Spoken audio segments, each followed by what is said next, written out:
Welcome to the Image Critique Show with Jeff Johnson, Rick Avalos, and their special guest. So sit back, relax, and enjoy the show.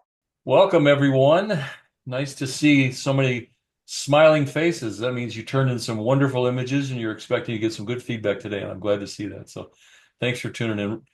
Our good friend Ricky's not with us this evening. He's got, I guess somebody was going to pay him to do a job, so I guess that's okay that he's off doing that. So, but we'll say hi to Cliff, our wonderful engineer. How are you, Cliff, this evening? Doing great, man. Ready to Okay. go.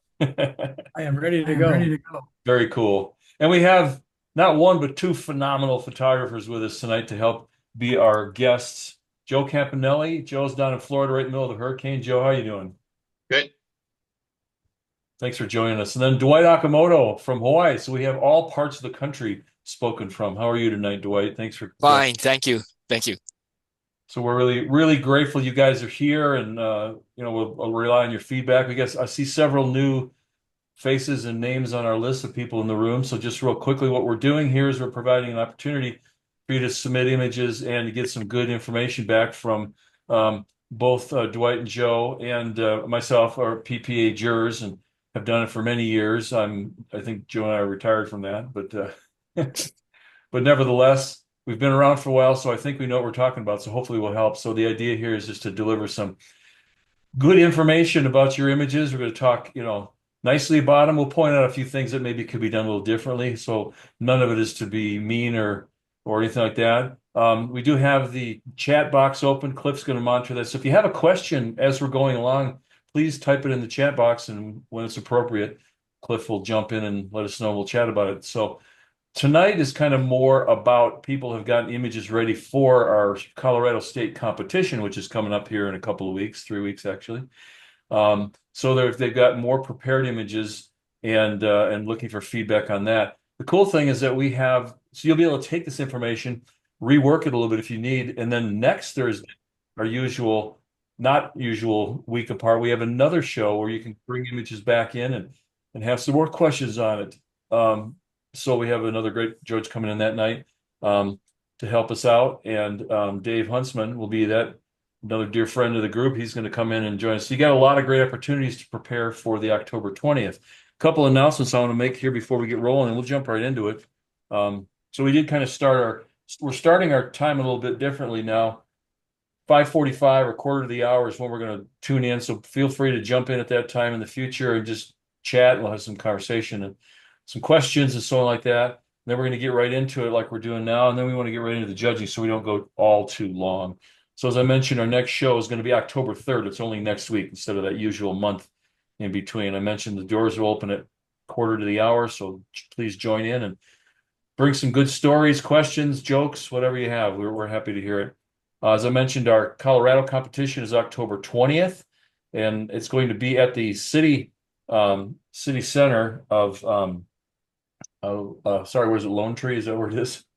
It's going to be a live group, so you can come in and do our Club 79. People are bringing in food. Matter of fact, your fee to come in is to bring a covered dish to pass. So our judges will be at their home, so we do this as a Zoom presentation. But by all means, come and join the fun. We've got door prizes, contests, all kinds of fun stuff there. Rick and Megan and I will be there in the building to come in and visit with you. So please come in and have some fun with us. That's cool. We're doing something new this year. Usually we've done, offer video critiques for you folks when you enter.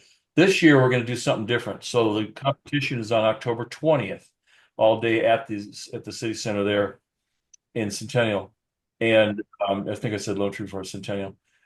The next day we are going to get back on a live Zoom. So it's just stay at home and watch it. We'll offer image critiques that way. So every image that's entered, we'll take one or two of our judges to talk about it. So everybody will be able to sit and listen as well. That'll be recorded as well. So you'll be able to, if you can't make that either live the first day or back the next day on your computer, it'll all be recorded so you can watch it at another point. So that's kind of cool there. So let's see. Another thing too is that people will have things to announce and they send me emails, like they'll think of something and send me an email a day after the show. I can't remember that, guys. Come on, you know me. So if you haven't announced or something you want to tell the group, or you got your master's degree, we've got 2 or 3 people done that. Let's give it early like this. If you have something, let me know you want to say something. We'll give you the 5-minute floor and get the applause that you deserve. One other thing is that we've started a blog post. It's called the Critique Cafe on our website, and we'll be posting up some information there, all kinds of different stories and things. If you have something you want to share, a story or a topic or something, please let me know. I'll be glad to. Actually, what I'm asking for is help to write the blog, so send me some stuff. All right. Thoughts, questions before we get rolling, anybody? Okay, very cool. So Cliff, are you set? I am. Okay, I am going to let me get this into position here. I'm going to bring up the images for us. Let me steal the screen. And you get it all set up and then Zoom rearranges it for me. Isn't that nice? All right.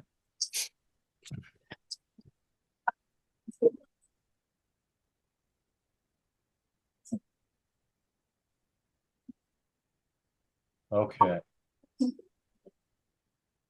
So you can see my Photoshop screen with no images, correct? Yeah. Okay, very cool. Yeah, one of these shows I did this and I probably pulled up 4 or 5 images and then somebody said, well, we can't see anything. Oh, okay. Let's make that happen for you.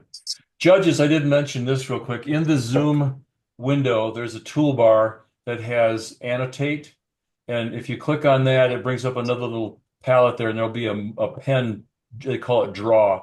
So feel free to go in there and grab one of the pens and the color. And then when the image comes up and it's your time to chat, we'll have you just draw all over the image. That's our critiquing credenzas here for us to work from. And instead of having to make the videos, we're posting this image up on the mantelpiece and you can draw all over it safely. All right. First image I'm going to pull up here is called A Peaceful Desert Evening. Joe, since you're new to us, I'm going to let you jump in and give us your thoughts on this. So you want me to say it's gorgeous. It's got a lot going for it. If we, go through down to the 12 elements, we've got really good impact. We've got that little kiss of light at the top of the bluff, that's really nice. Got good leading lines, good detail, good exposure on the clouds. Some suggestions just for me, some things maybe to play around with. Maybe take just a tiny bit from the bottom and the top, make it even more of a pano, and maybe darken down that background of your map just a little bit. Just above the mountains there, please. And I wouldn't crop a whole lot, on the top and the bottom, but just a little bit. I don't think you need all of that sky. I think the main storyline of that skies is that really pretty pink that you got above that right-hand mountain over there. No, Joe brought up some really good points where, my eyes just go directly to the tops of those mountains because that sun, the nice contrast of the sun hitting the tops, I think it's very important to start from there. And Joe kind of mentioned, cropping out some areas would really make it like a I'm like that, Joe. Yeah.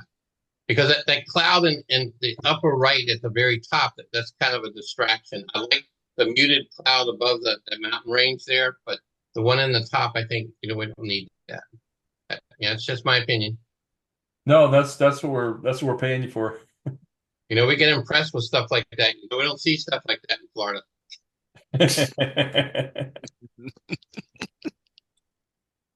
Anything else you want to add, Dwight? No. Joe covered it very well. Yeah, I think I agree with you guys here. Just bringing that top down, I'd maybe even go down even just a hair more below this little bit of like right there. And we've got the story in the sky. It says we've got the rain back there and the sunlight. But you're right, it's letting us into the mountain. Matter of fact, it's kind of bringing us in from the sky into the highlights on the mountain. And a nice relief. The blue and the green spots, Maker, don't panic. That's my pen. That was where I was clicking, trying to get it to work. But yeah, just something to consider right there. Color palette, man, that's just gorgeous. I love when you get the sky of those kind of colors. It just really livens up things. Plus some of the blue sky in the background, the highlights on the front of the mountains. That's just a nice little kiss touch right there.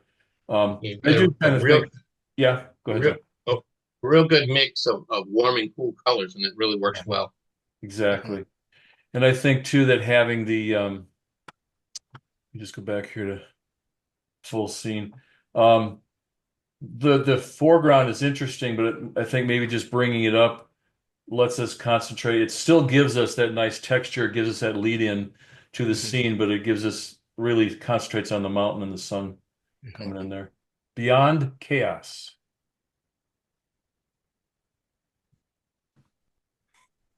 Dwight, what do you think?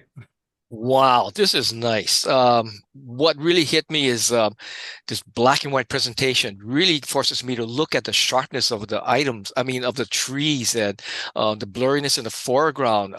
It's a nice lead into the sharpest point. The horizon being in the middle, I think is working out fine. This image here, the sharpness detail within the tree trunks really pulls my attention to the upper part of the composition.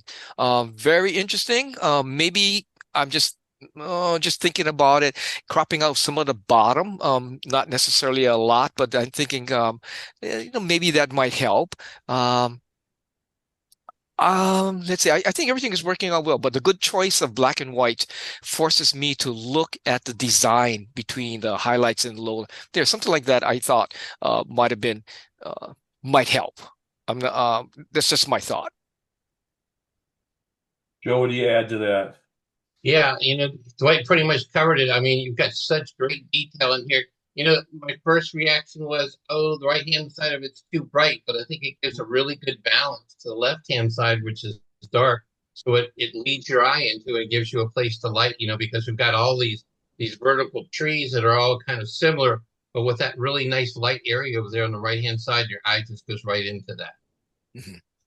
Yeah, I definitely agree with that. It's got a lot of nice, sometimes you see a scene like this and you think, oh, there's a lot of movement, but because it's all, vertical movement, it's just very pleasing. And the two trees in the front really stand out nicely to give us that focal point to bring you into the scene, and then allows you to, here I am bragging about doing the pencil, I'm doing it. So it brings us in to this point here as our focal point, but it then allows us to browse the horizon. And I think even though, like you say, Joe mentioned it's lighter on this side, darker here, I think that forces us to go back and forth to see the whole feeling of what's going on here. The crop, as Dwight mentioned, let me just go over to Photoshop right here and do a crop tool. I think, I mean, it's kind of arbitrary. When I did it before, I look at it and I think, well, I don't want to go too high, because sometimes then when you put that horizon line of the trees in the middle, sometimes that can cause kind of a static feeling, but there's enough variance in where the tree bases are. I think you can get by with it, but I kind of like the long feeling of the reflection in the scene like this. I think it's a unique piece. It gives us a nice reflection, nice story, and we could go right back up in the trees. So great, good color on the mat. I like that. It's very subtle and nice. So good work. Good work. Work on the black and white conversion too. Say it again, Joe. You kind of broke up there a little I bit. said good work on the black and white conversion too. Yeah, Good choice. that's very, very good detail. This is called Coming Home. Joe, go ahead. What do you think? I guess the first thing that it really looks, I like the image, I like the composition. I'm not sure I'm really liking that really bright white background, and the image kind of makes it look like it's a little bit oversaturated. I'm not saying it is. It has the appearance of it, Because of the especially when white. it's contrasted to that white background. This is an image, that maybe I would think about converting to black and white and see if that would look a little bit better. It's just all that white, I realize I'm supposed to look at the face of the horse and I see his eye, but all of that, white in the background, whether that was there or something was taken out, it just becomes a real big Yeah, Dwight, what do you think? Yeah, exactly. That I think everything is great. The lighting coming from the left side going across to the right, I think is bringing a lot of detail within the face of the horse. But then, as Joe kind of mentioned, that white background is actually causing for me an illusion around the feathery part of the hair of the horse, the mane, where I'm almost seeing like a grayish shadow coming through. So it is because it's contrasting against that bright white. If it were like Sherry Hammond says, a softer white, which is a little darker, that may save some of the technical problems that I'm seeing right now. Yeah, especially when you look at the nose of the horse, which kind of losing detail there. And I'm not a horse person. I don't know what the technical name is for that white area that's going down the face of the horse. Really, like we're losing a lot of detail there too. Mm-hmm. Right. Yeah. Down the middle right here. Right. Yeah. Yeah, I'm the same as you, Joe. I'm not a technical person. I think this is called the horse's face. That's all I can help you with. Let's do this real quick. I could go over here real quick and let's go to black and white and see what we can play with some colors here and see if we can make it a little bit darker. Mm-hmm.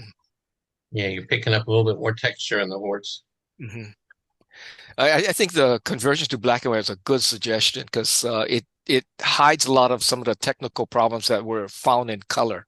Like the hair at the end yeah, I agree. Mm-hmm. Mm-hmm. These are just in shadow hairs now, and across the top and not. Of course, with this conversion, we can make this very light. We can go darker, totally up to you. I would probably lean towards the lighter. Maybe not that light, but somewhere in there. That's kind of cool. I like that. Good suggestion, Joe. I like that. Cool stuff. And that's probably, when I'm looking at my own stuff or even helping with other people, there's probably two things that I consider. And the first thing right off the bat is, does it look better in color or black and white? And the second, is it going to look better if I flip the image? A lot of people don't like to do that, but that's just something I look at. So what do you guys think about the crop of the horse? That's always a big conversation in competitions of where to actually crop an animal. Are you comfortable with this? Nobody said anything, so I'm guessing that. But yeah, I don't think you can crop it any closer. I mean, because then you're going to start really getting really close to the nose of the animal and then the mane up at the top. If anything, maybe if there's more image, you could back off just a little bit. No, even with this black and white presentation now, I'm looking at this as a good portrait. It could be a portrait image because my attention goes directly to the face, the blackness of the eyes, and going down toward the nose. Everything forces me to look at the face. I'm looking at this right now as a good portrait, a possibility of a good portrait entry. Yeah, that's a good idea. No, I liked it. I do definitely like the black and white for show because, like you said, it takes that color. Was stark between that and the white, and it just really brings. I'm looking at the thumbnail over here, and I definitely like the black and white better. It's just a little bit more softer, and it brings us to the eye faster. The hair kind of surrounds the eye enough to make it dark, and it brings us right to that eye. I can get it to work. Day's End. Joe, what do you think? Well, really nice architectural image. Just kind of looking around the image. This is a kind of a different color palette, kind of a mix of vintage with modern, if that's the word. We've got some yellow coming in from the sky on the left. If just watch your highlights, when you process your raw file, maybe go back and try to bring some of these highlights that are in the sky, like dead center. It's like some hot areas there. I don't know if it's from adding some tonal contrast or if I'm just seeing it on my monitor on the right hand side of the dome where it looks like we've got the scaffolding. I'm seeing some white lines. See that? Right in there. That's usually a telltale sign of tonal contrast. So watch that. Dwight, any more thoughts? Yes, yes. As Joe kind of mentioned about the colors coming, the warmness on the light on the left side coming from the sky, and then the coolness on the far right side. That was very evident. I'm not saying it's negative, but it made me roam through the image, and I could feel the coolness of the shaded area on the right side of that the structure, the building. and the warm is coming from the setting or rising sun on the left. So it's very interesting. And as Joel said, I would kind of bring down some of that density so it wouldn't be so overpowering for me to just get lost in that brightness. So that in that center section you mentioned that he mentioned there. Yes, yes. Yeah, I agree. I'm not sure more I can add to it. I think it's an interesting point of view. Like the presentation, you've got looks like a car or something at the very bottom of the presentation where kind of light meets dark. I would get rid of that. This guy right here. There. Right. Gotcha. Yeah. Yeah, that's a good point. A lot of times I even look at little stuff like this here. Yeah. Anytime they intersect with your mat. Yeah, it pulls the attention. Even it's minor, but even these kind of areas right in here that we talked about, just pulling the eye unnecessarily away from the subject. And all those little things add up. And one positive thing is all the lines are nice and plumb. Yeah, I was going to say that. Yeah, the buildings, you mean? For us old commercial guys, they get you 10 points. Draped in light. Ooh. That's my first thought. Joe, what do you think? Yeah, really pretty. A nice scenic. We got a lot of detail. I'm looking in throughout the image. We've got good exposure, because we've got some shadows here that are still holding good detail in the shadows, and we've got some highlights too. So we've got a whole bunch of stuff here that have been handled really well. So far, exposure. Again, you could play with it to see if it looked better. It could possibly look better in black and white. I like the crop. Presentation is nice. It's simple, clean. Yeah, I'd probably go to something a little bit more contrasty. Yeah, there we're getting there. Yeah, the quality of light coming from the back really gets enhanced now. See if I lighten the greens. Look what it does to the leaves in the front. Gives us that little bit more depth. These branches up here, it's giving us depth now through the scene. Just by doing that, you can, like you said, there is a lot more dimension now in the foreground, background. Just the quality of light I think is important. Yeah, it definitely gives us that depth to the scene because you still have the feeling of the bayou here with the big cypress trees and the beautiful feel of being deep in the woods like this. But it's taking it now more towards a feeling than just a obviously this is really pretty too, but I find the greens kind of tend to pull your eye into certain areas, which isn't terrible, but the story is more here. Now we have more of the trees and the location and such, and the trees are the leaves are more secondary, helping support the story than necessarily being a picture about green. Yeah, down here in Florida, we have Clyde Butcher. So when you change it to the black and white, it's got a very Clyde Butcher-esque look to it. It does, doesn't it? Yeah. I have a question. That's a good thing. That's a good compliment. So yeah. No, my question is this a place you'll find in Colorado? You can find this picture in Colorado, Dwight. Actually, this may even be off of Clyde Butcher's parking lot in one location. There you go. Very cool. Finding the shade. Joe, what do you think? Yeah, you've got some really nice qualities. You've got you're really fighting time of day here, especially with the one lion in very bright sunlight, the other lion in shade. So you're really kind of distracted, kind of going back and forth between the two images. I like the lens selection that you've used. You've kind of separated them, with f-stop that you've used.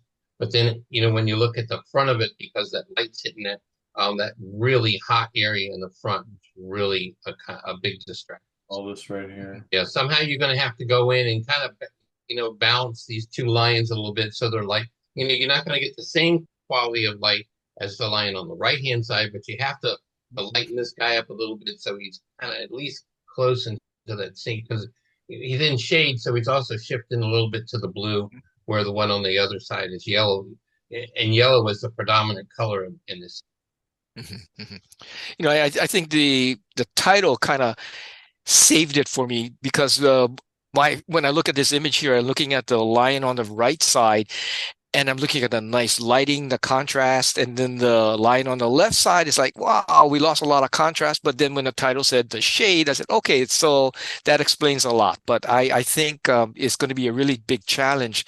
Like Joe was saying, if we could bring back the values of the level of values on the line on the left side, so we can get a little more contrast, detail. So it is going to be a big challenge. Well, I think one of the big things I like about this kind of stuff is storytelling, and I think this has a great story because we have finding the shade. So that this male and female couple here, the guy typically was probably came in the room first and sat down in the shade, not thinking about his girl. So she's kind of even the expression on her face is kind of going, here we go again.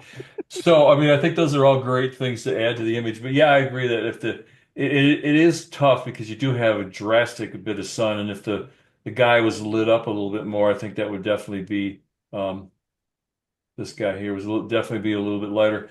But I mean, what do you guys think? A lot of times, we'll see an image that's really kind of a cool story, but for competition, sometimes I'd probably look at an image like this with these kind of things, and I mean, you can tone this down, but I don't think you can tone this down enough so it doesn't look like was Yeah, natural.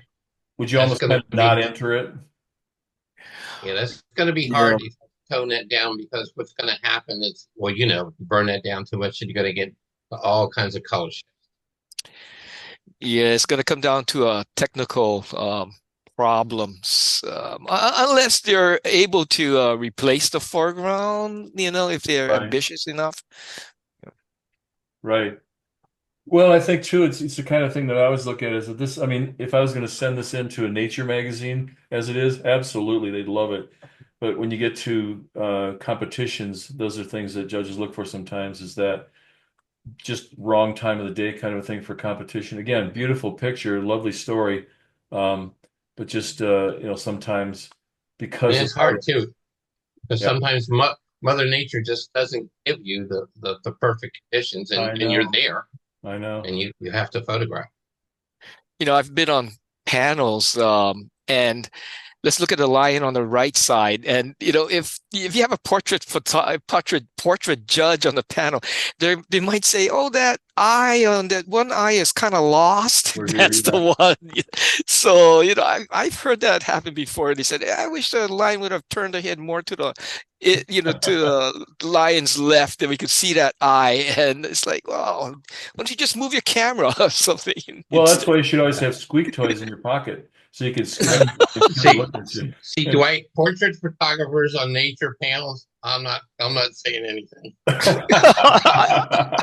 I understand that. Yes. Well, I'm right with you there, Joe. I get it. So now we have an image that's called In the Hood. Joe, what do you think? Wow, very, very creative, very different. I'm not sure what the technique is. It almost to me has an appearance of sorry, a scratch board, kind of a scratch board art. Got a lot of detail going on here. I like the presentation in the map. Maybe finding a little bit different color for the map or just a little bit darker.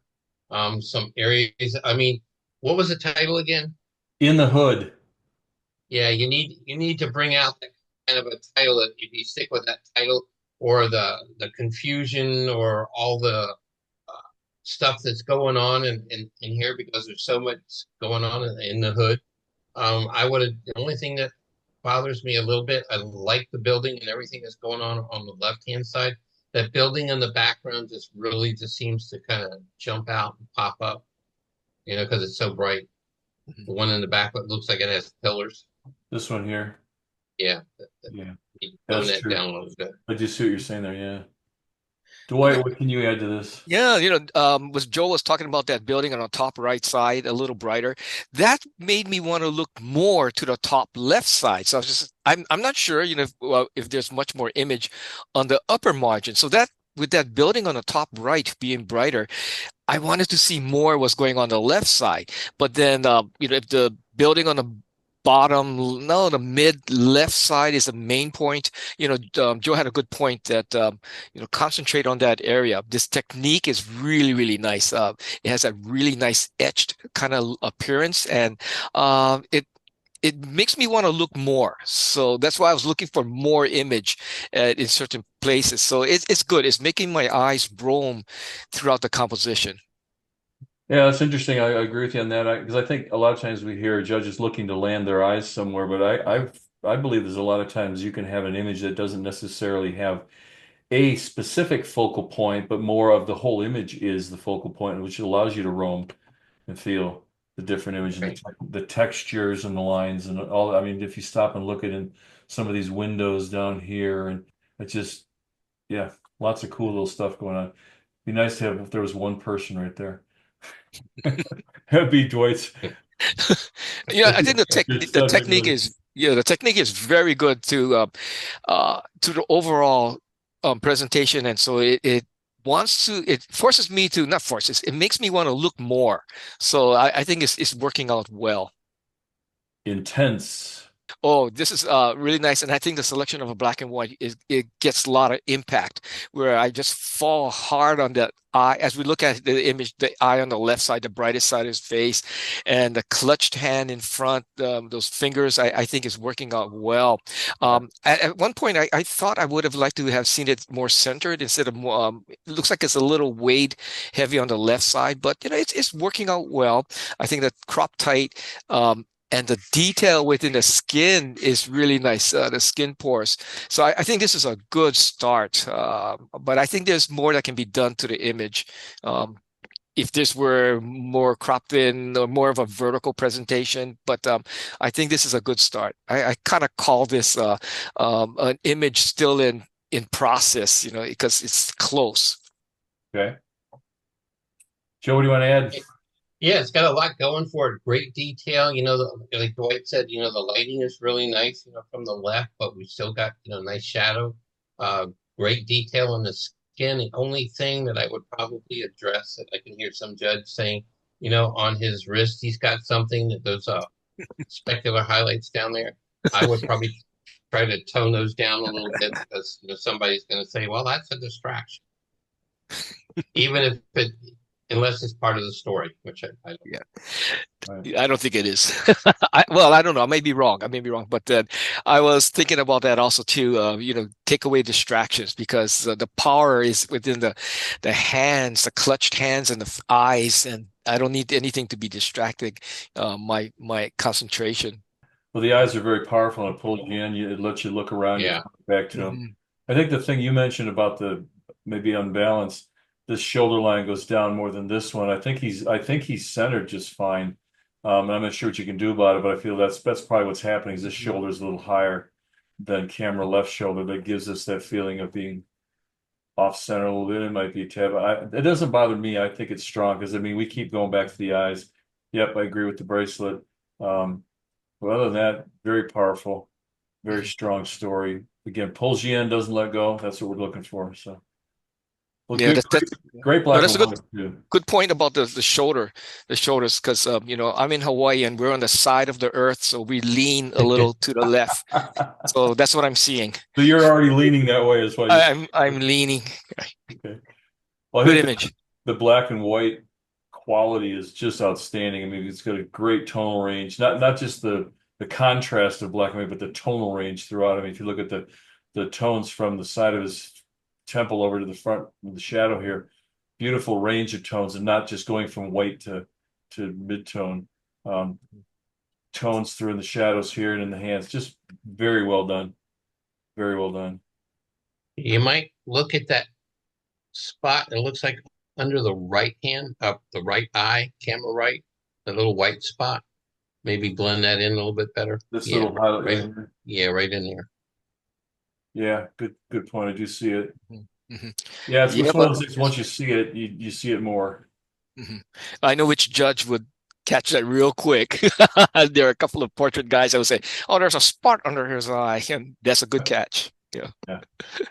It doesn't sound like much, viewers, but those are the kind of little things that add another point, 2-3 points to your score. And I think it's kind of interesting when an image comes up that's done very well, and then the judges have to say something, and they kind of hesitate. It's like they're looking for something to say, and they can't really find anything. So that's a good thing to have happen. So majestic. There's another portrait for you. Joe, go ahead. What you think? Really nice, great leading lines. Usually, we all hear, don't put, your main subject in the center, but this all works because we have all those leading lines coming up from the bottom left, the bottom right, all just kind of ascending into that, that big peak there right in the middle. Great lighting, good exposure, kind of a challenging time of day. Looks at the shadows. We've got good detail in the shadows, and we've got good detail in the highlights. The only thing, and I don't know if it's just an optical illusion, it just makes sure that horizon line in the back is straight, from left to right, that's going through that secondary mountain in the background. Right. Mhm. Mhm. Yeah, Even if it's interesting. I see that too, because when it first came up, I kind of got the feeling that we were leaning this way a little bit. But I'm looking at the difference here between the whole feeling here is that I think there's a little bit of a tip to this, which is different than this horizon line. And I think that's what gives it that feeling, because I kind of felt that way too. And how we was sitting up on our screen, but lean back and look at it, give yourself a little bit more distance between the screen. I think this distance up here is fine. But it's just the feeling of this. So it's a real simple balance of maybe twisting a little bit. But man, look at the great colors in this, the beautiful sunset.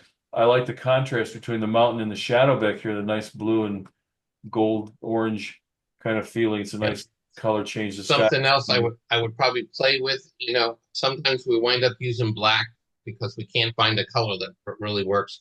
Maybe by bringing in some of that brown tone and just trying to keep the entire image, all in the same kind of color family, that might help. You're talking about the matte, right? Yeah, the matte. I'm sorry.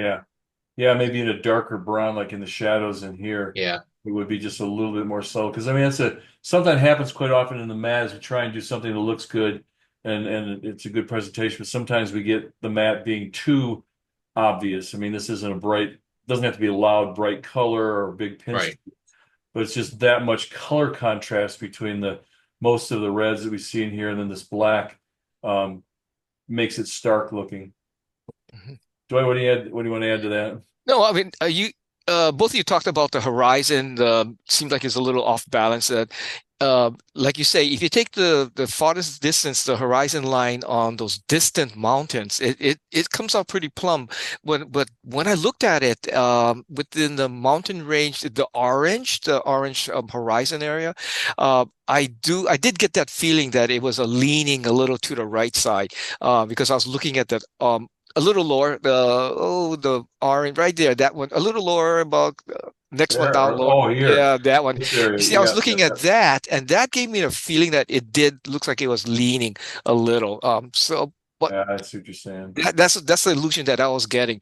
But I think the time of the day is working out well to get that nice contrast from the highlights and the shadow areas.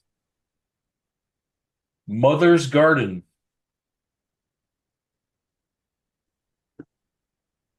Joe, what you think?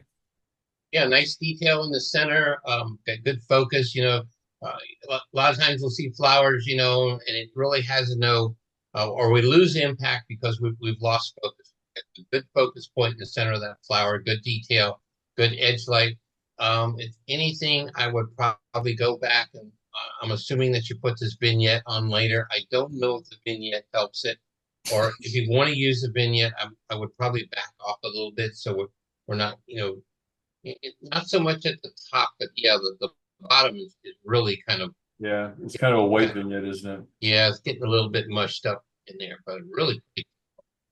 Mm-hmm. That's what exactly caught my eye. The first thing is that vignette is a little too heavy. Pull back on some of that opacity of the vignetting, and I think good selection of the matte. The sampling of the petals, make it a slight pinkish type of matte. I think it's working well as a high key. But then like as Joel mentioned, I think the first thing that caught my eye, which was negative, was the vignette itself. And this is why we have multiple judges on a panel, because I actually kind of enjoy that vignette. It gives us this reminds me of Grandma's Garden. It's softer and pastels, and I love the kind of the greenish, I don't want to say cyan, but this greenish cast is a great complement to the pink. And I don't mind the vignette. It is making a lighter corners, so it does pull you out. This is a darker piece here, but I feel like it's balanced enough that it tells the story, I think, pretty well. It would be interesting to see them side by side with this without the white vignette. That's what it looks like, yeah. A white vignette in there to see what it looks like. So maker, you might want to try both to see what you like better, but you know, and then pick your favorite because I think I don't know. I like it. So hey, that's just me. I just One of the yeah. One of the strong points is the main, well, not the main subject, but the center has a lot of detail and sharpness in the Yeah. center of the flower, and I thought that was really, really good. It's helping, and the softness as we look further out. Well, it's not really soft; it's pretty much just a lot of detail there, but it forces me to look toward the center, which just happened to be the darkest point, and so I think it's very powerful in that area. Well, that's kind of what go back to this vignette piece because it does get light. I feel like it keeps us, or your eye wanders out and you come back into the center of the flower there. So we then have Northern Lights Reflection. I'll go ahead and jump into this one. First of all, what a beautiful time of evening to be out and see the colors, the Mother Nature showing off for us. Composition strong. We got nice lines coming in from the land itself, the lake's edge, and the reflection in the water. The trees are nice. It is all kind of giving us a strong base to start and then go up and look in the sky. It's always an interesting thing. We have a nice, sharp sky and stars and such, but we start getting a little bit of motion down the water, and I realize that some of that is natural for longer exposure because the water might have been moving a little bit. But it does create a little bit of a, I'm not sure what the right word is, but a little bit of a misunderstanding of, okay, is this two images or, and it's probably not, but we get nice sharp stars, which we want. And then we have the softness here that looks more like a time exposure because we have quite a long movement of star trail there. So it's just an observation. I don't think it's a right or wrong thing, but it's just something that I've heard mentioned in other judgings. Joe, what do you think? Yeah, I like it. Some things I would probably consider that larger rock on the left-hand side of the image. I would maybe think about taking that one out, In the water that here? one, Yeah. and that little one next to it on towards the right. Not the ones in the center. I think that adds to the Those are image. all. I think those are good, but I think something to consider. I just try to be obvious there, so you know. No, I think the movement in the water really works well to show the softness, and it's very understandable. The water is going to be well, not rippling, but moving, so it shows a nice difference between the sharpness of the image on the above the horizon and the reflected image being nice and soft. I would like to have seen more image on the right side because my eyes flow in from the left going across to the right. I want to see more on the right, copy and flop, paste the image and flop it over, making more space on the right. Or I just want to see more. Yeah, maybe interesting maker if there's more image out over here to just make it a longer, narrower horizontal and bring in because it is absolutely stunning sky and the colors. And I like too that we see just a little bit of detail on the mountainside. The trees are a little more silhouetted, so it creates some depth in between the hills and the foreground, the bank of the lake. So Private Island Retreat. Joe, what do you think? Nice. Very, a really nice pastel landscape image, all these tonal values that really kind of go together with it. Good detail in the houses back in the background and the rocks, water. Really pretty image. If I was going to change some things, I don't know if that inner beveled shadow around the melt of the mat is helping it. I would probably play with that, that. And I don't, because this is such a nice, pretty pastel feel, especially with that sky back there, I don't know if I would go with the white. I realize that we're going for kind of a fine art look here. some judges, go along with the fine art, look with the white. But I think even if we did, like Dwight mentioned, a little bit different white, something just a little bit grayer, or maybe something to pick up a little subtle pink in the background. Mhm. That Right. way, kind of keeps it all in that same kind of color key. Yes, this is coming across like a fine art piece and really Yeah. nicely done. Very simple, the high key presentation, but like Joe mentioned about that bevel shadow going, I think that caught my attention first. So that should be, I guess, we do some of that shadowing because I think the image itself is just so strong. You don't need a lot of presentation to help it out because I think the image is getting there real close to getting into a good score. Yeah, I think what I love the presentation, the long, narrow horizontal is very well done. Gives us a chance to see the point of the island they're sitting on, and the peninsula. And there's some nice depth with the other houses in the background, just a little bit in a kind of a hazy, foggy kind of a feeling. So it really makes this house stand out. Yeah, that sky, might be interesting to see if the matte in a more of a tone, like I'm just afraid it might be, well, I don't know. Maybe too much.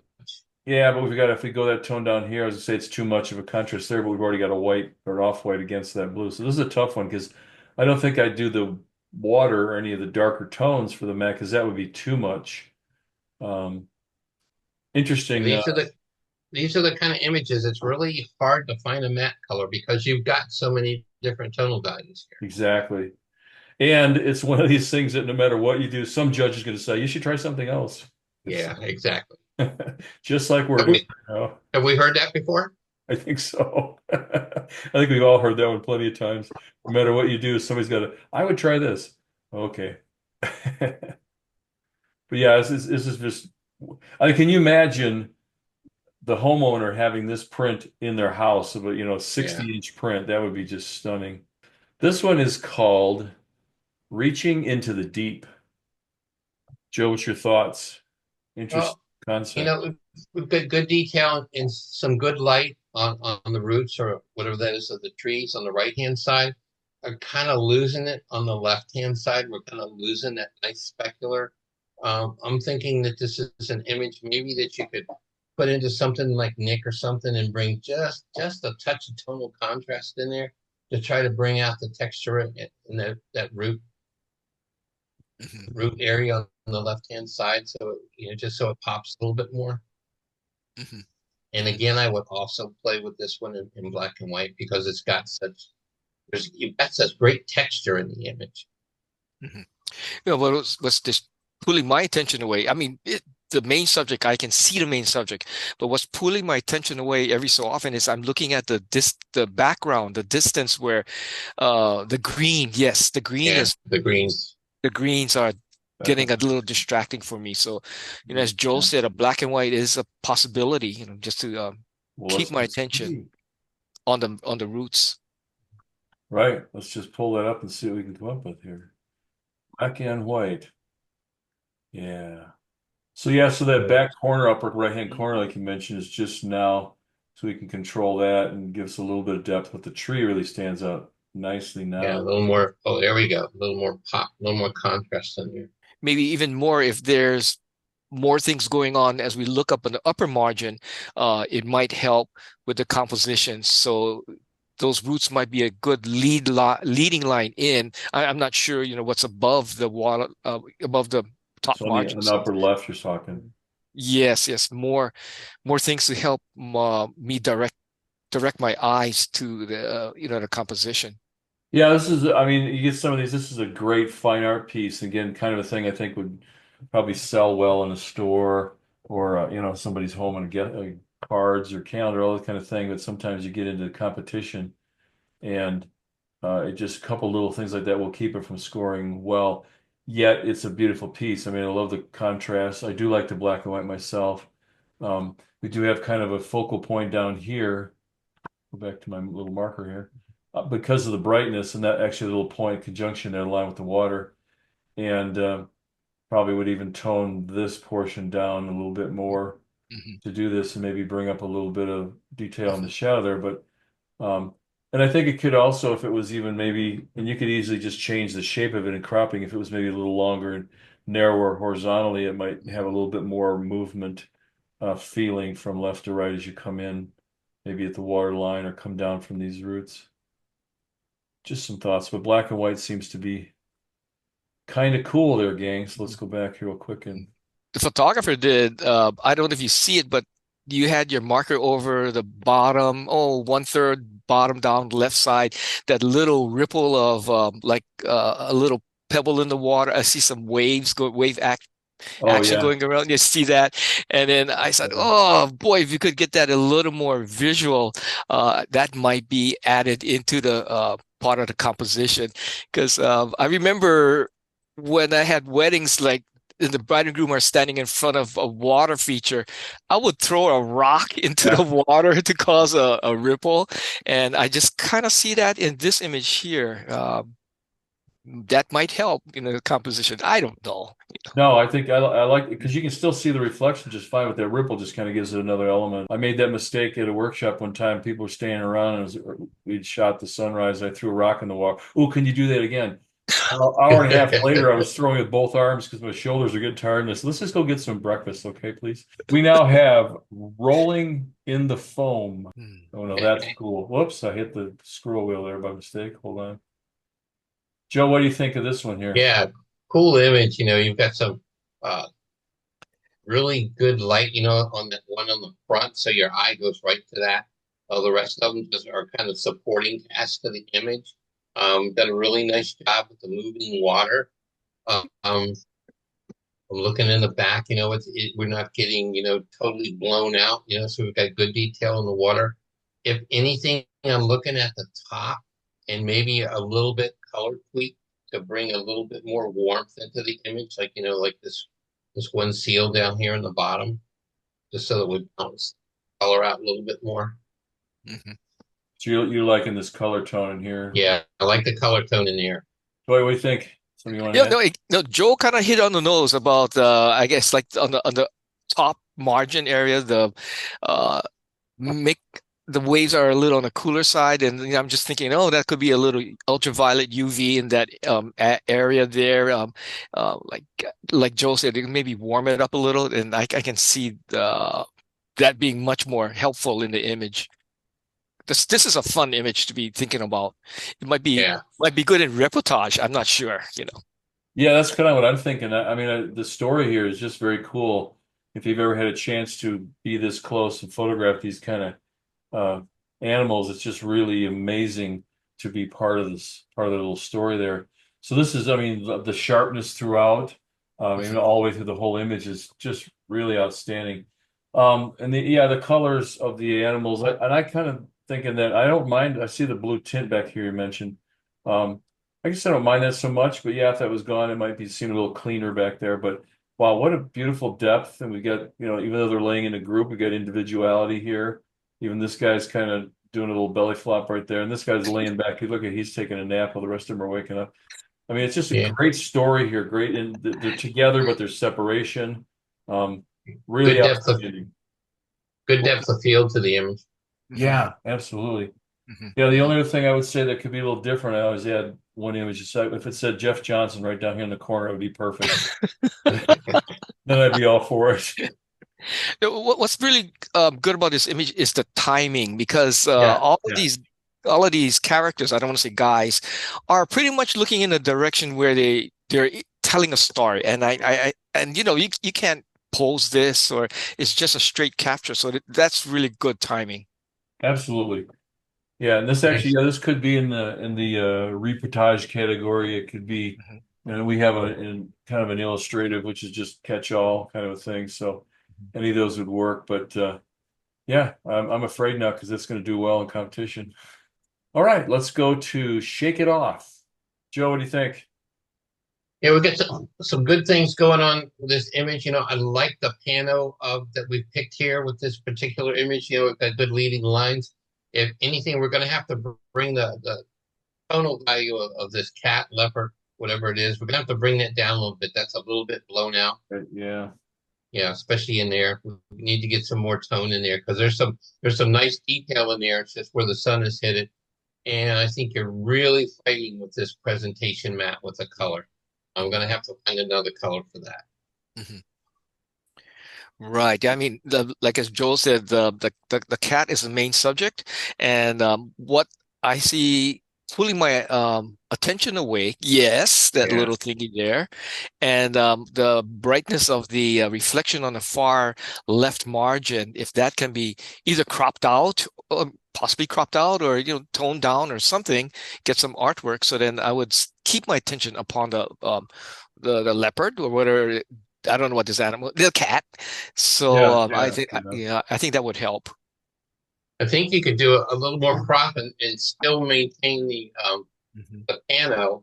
I don't wouldn't take too much off the front, but I think the back end of that you could come right up to where that leaf is, Maybe like here. yeah, right there. It's a leopard. Yeah.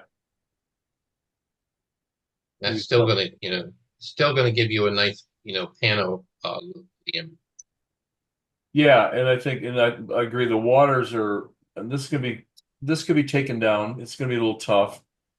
Jaguar is what this is, I'm being told. Um, but I see that because the water's fighting for attention. We have the brightness on the cat, and then we have the water. Because it's a color opposite, it's going to really ask for attention. So you don't probably want to take this out, but if you can bring it down, maybe more even into the tones like in here. So it kind of carries across but just deeper, I think. And then I know it's natural to do too much, but one thing, this spiral is really catching my eye. I don't mind the rest of these guys and the other plants back here. I think I'd probably do something about this. Yeah, the one in that right-hand corner too, Yeah. that upper right. Yeah. So this area right here. And then this thing I mean, it's all natural, but it's asking for a lot of attention. And then, like you said, Joe, if the cat was just a little bit deeper in tones, I think you'd get it down to this range at the back here. I think you'd have something really strong because that almost looks blown out to Yeah. our eyes. So if that was just a little deeper, I think it would be, Mhm. as they say, more better. More better. More better is good. Just kind of something like that to get us more into a little bit deeper tonal range. It lets the cat stand out from the background even more. Mhm. And such, but that's cool. Good concept. Definitely go with Yeah. that. Definitely work with that. That helps a lot. Even with that margin on the space on the left side, is giving a lot of room for the jaguar to be, I mean, swimming toward the left. So the extra room on the left, I think, is helping out also too. Yeah. Yeah, and I think this would be easy enough to tone down that it wouldn't be as obvious and not lose it. We don't want to make it all just dark water because then it would seem like an empty space. So if we could get this down into this range, somewhere like this, even the reflection of the right in here, I think this would be a little less. It would coordinate with this more, so it wouldn't be as obvious. With the fact that this is bright blue sky reflection, and then we have the light hitting the jaguar makes it that. And again, we get blue and yellow opposite of the color, which is going to make it very obvious that we should look at it. So a snowy egret preening. Whoa. Joe, your neighborhood. My neighborhood. It's in your backyard. Yeah. Nice behavioral image of this preening. I'm looking through. We've got really good detail. That looks like we got some backlight coming in. Anything, I think we're going to have to try to bring out some of the detail in those feathers. We could do that with a tonal contrast or something like that, and mask that area. Don't do a global tonal contrast or something. You need to bring out those feathers, on the top, because they've not only gone in shadow, we've also kind of gone to the blue. So you've got a strong image here. You've got a good start here. Yeah, that is nice. That is nice. So what are you thinking about the blue cast, the sky reflection? Does that bother you? Is that something we'd like to not have? So let's just try this. Don't think it bothers me on most of the image where it's really kind of prevalent, where you see that blue reflecting is right behind his like rear tail feathers. Yeah, right. When you start entering you start entering bird photography, and I don't know, just what I find. I just find judges become a lot more picky about stuff. Yeah. Little things, And so it's really good to run these things through a couple of panels and get some critiques and just, work with some of the things, and improve the image as you move along. The more I look at it, I'm seeing some dark spots in the water too that are kind of a distraction. Yeah, there's a lot. Blend those. Kind of a Yeah. bright spot here. Mhm. I Dark don't spot. know if you vignetted it.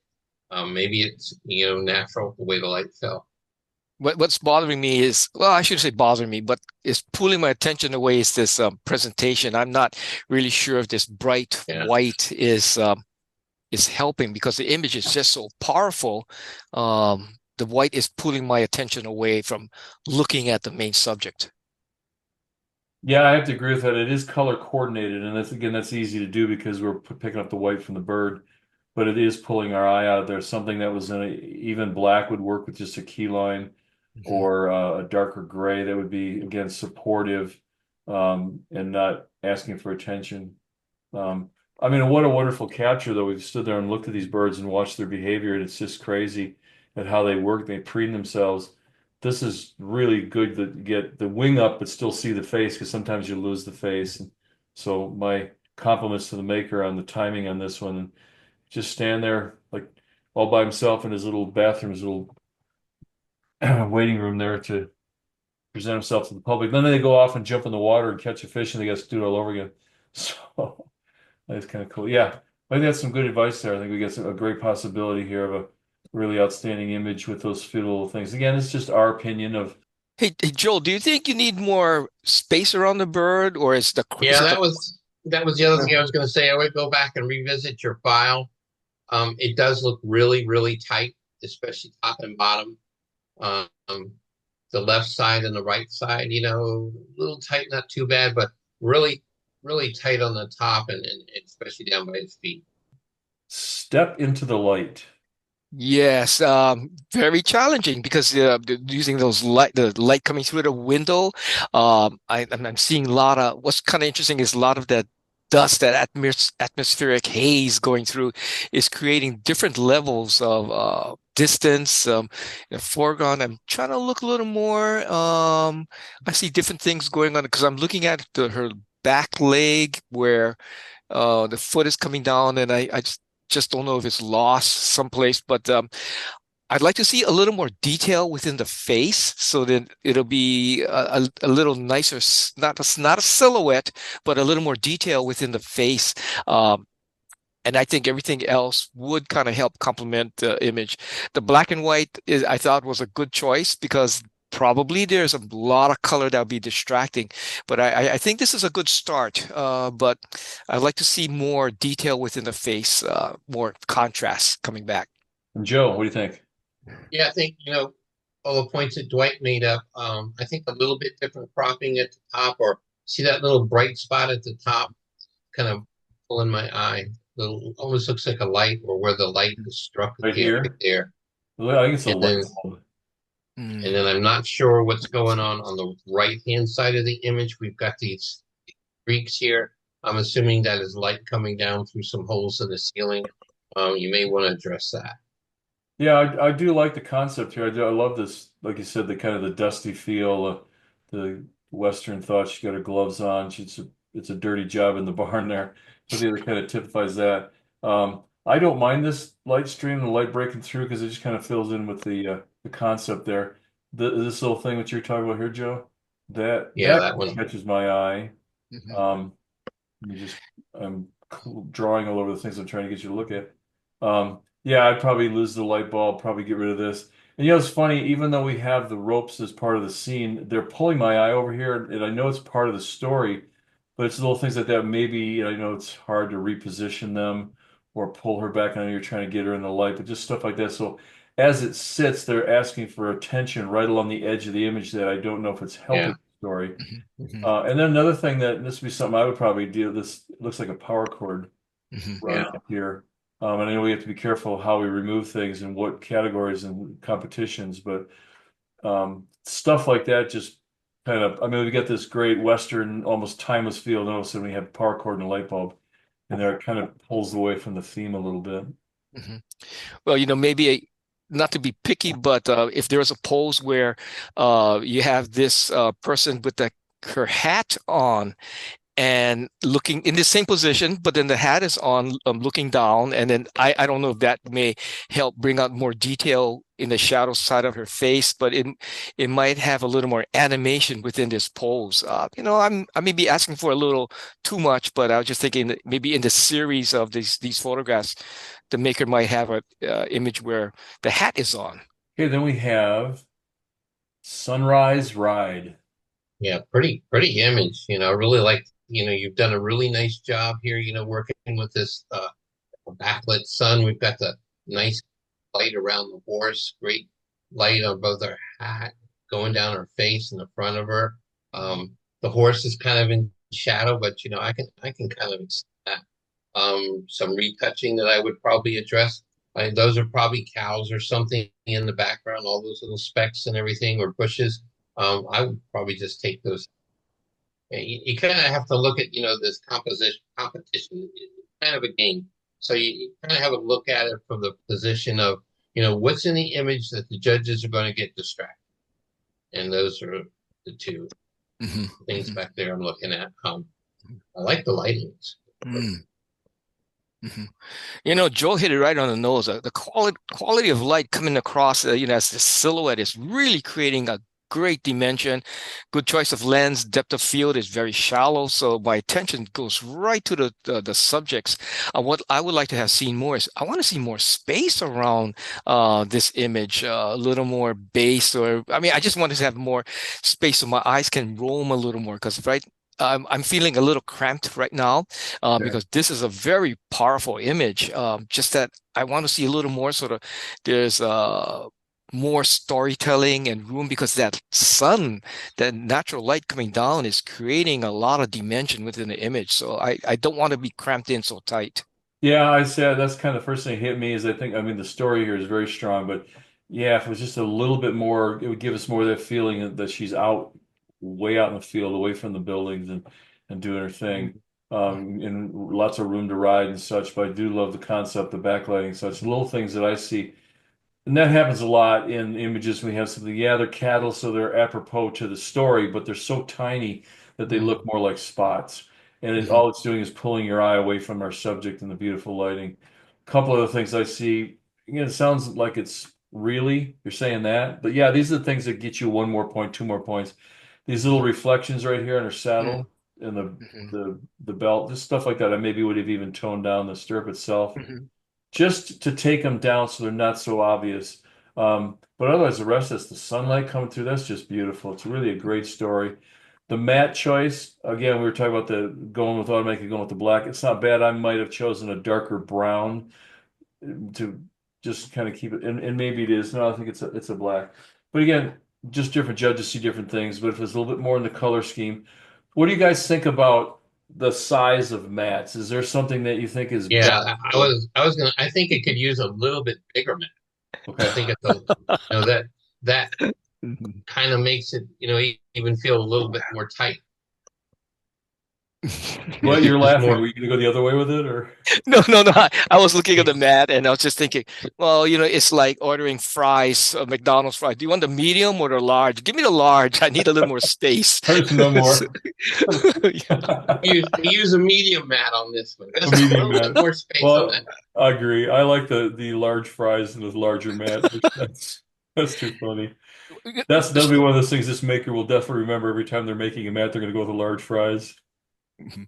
Well, technical wise, I think on this image, because this is almost like a silhouette, but there is just so much detail within the shadow side of the subjects. And, it's like what you mentioned, like, tone down those hot spots, those light traps. I think it is going to work very well. Yeah. I just noticed even probably a buckle on her belt or on her legs, whatever. Just little things like that. And what it's kind of is, that little trick about flipping the image upside down so that what is your eye go to first? And if it's little things like that, then that's what's going to go for the judge. And they're going to look at that and their mind is going to say, what is that? How does that help tell the story? How does that make the image better? And if it doesn't, it's going to work against you. So. Well, you mentioned something. I'll be real quick on this one. You mentioned about flipping it upside down. I was just thinking, whoa, what if we flop the image from instead of riding left to right, what if you flop it so that the rider be going from right to left? Yeah, Either I was thinking that you too. think that, huh? Yeah, Yeah. yeah, yeah, Oh, yeah. yeah, because now we're not going it, what I call a visual stop sign, which would be the horse's butt. You're Hmm. not going into the horse's butt. Hmm. Yeah, that's a good call. I like that. Let's see. Let's do the other thing here and go up. So I always do this is just to flip it. And of course, your mind goes, whoa, what? What happened? Kind of goes back to the days when we used view cameras. Your scene was like this, but it forces you to look at the image. Yeah, it's uncomfortable, but you start looking at other things. So now I see these little spots. I know they're cattle, but do they help tell the story? They're so small, not really. Um, and you look around, little things like this tree. I'm even kind of questioning. Hmm. It's giving us some point of depth, so I'm not against it, but I'm wondering if it was gone, if it would be, just a thought. But yeah, and again, these little reflections on Okay. her saddle, Okay. just even the little ring on the harness there. It can be toned down. It doesn't have to necessarily be taken out, but just toned down a little thing. But it's the stuff you wander your eye around, you see stuff. I mean, there isn't, but there might be one weed that sticks up and it's brighter. Guess what? It's going to call a judge's attention. You don't want to go in here and start darkening weeds because where do you stop? But just to kind of give you that kind of feel there of what we're chatting about. This is called I just left it, the fire tower perspective. Mm-hmm. Do I go ahead and jump in on this one? Wow, this is really, really nice. There's a lot of things to look at. There are a lot of subjects in the foreground, the background, the mountain. What's really nice is the use of the color palette. I'm seeing saturation, then I see, desaturated areas. So I see a lot of dimensions where it pulls my eyes. I'm seeing so many things, and I'm just feeling really nice about the image. I'm going to refer back to Joel, but I'm just thinking, maybe I want to see more of the tree on the far right side instead of being amputated in half. Maybe there's something more to look at on the right side, or something like that. So I feel real good about this image, the play of light and the quality of light going across the entire image. Yeah, quality of light's really nice. Like Dwight said, if there's some more image on the right-hand side, give it more of a pano look and even, push that mountain into the 30 a little bit more. Really great interplay of light all throughout the image on the trees, on the foreground. We talk about, composition. This has got real strong, I think, foreground, middle ground, and background. And we've got the, highlights on the mountain. So, a really pleasant image to look at. Mhm. Yeah, it's a wow for me when it came up. It was just like, this is the kind of stuff we go out looking for when we hit the high country. Again, I might tone the matte down a little bit. The black is just kind of stark. And if there is a little bit more on the right, that would be good. Although I don't really mind it so much because we got a nice triangle going on here that kind of balances this side of the story. So it's not that bad. But yeah, sometimes when you get that more space, but a lot of times it's probably not there. But no, I think this is just really cool. The foreground, middle ground, background thing here is just so important, especially in mountain scenes like this, because it gives us that sense of depth that is there. I mean, we're looking probably miles away to that peak. If there might be a little bit of a vignette in this, I'm just kind of guessing. This top blue corner seems a lot deeper than through the middle, and I realize we're looking at the sky in different directions, but I'm seeing the same. I'm just saying, kind of be careful if you do tone the corners down or vignette the corners, maybe Mhm. bring the sky into the same kind of range because it'll just be more obvious. And I just kind of feel like the corners here have been toned down. Even the Mhm. orange down here in the bottom left looks darker than the rest of the light hitting the rocks. So Mhm. just watch the vignette. So it's good to have. It's got to be very subtle. And this is right on that border. Mhm. I'll do a And vignette sometimes on the foreground and not on the sky if so it doesn't get that. Yeah, Joe? yeah, when you look at an image like this, you have to ask yourself, okay, I didn't use a vignette, but then you have to ask yourself, well, if it looks like it's been vignetted, and that's a judge, something that a judge is going to pick up on, then you have to address that. Yeah, those darn judges. Yeah, what Right. What heck do we do they know? know? Yeah, I saw the vignette on the bottom, and it was very light. I mean, it could be pulled back a little, and as you mentioned about vignetting the sky, Yeah, yeah, pull back on that on the top. beautiful piece though. Hmm. Absolutely. The harmony of nature and man. Joe, what you think? Yeah, nice black and white. I like the perspective, you know. This is one of those images, you know, I think one of those lighthouses that's probably been photographed a lot, but I Yeah. think this is a really good interpretation of it. I Who like did the that? use of the wide angle lens.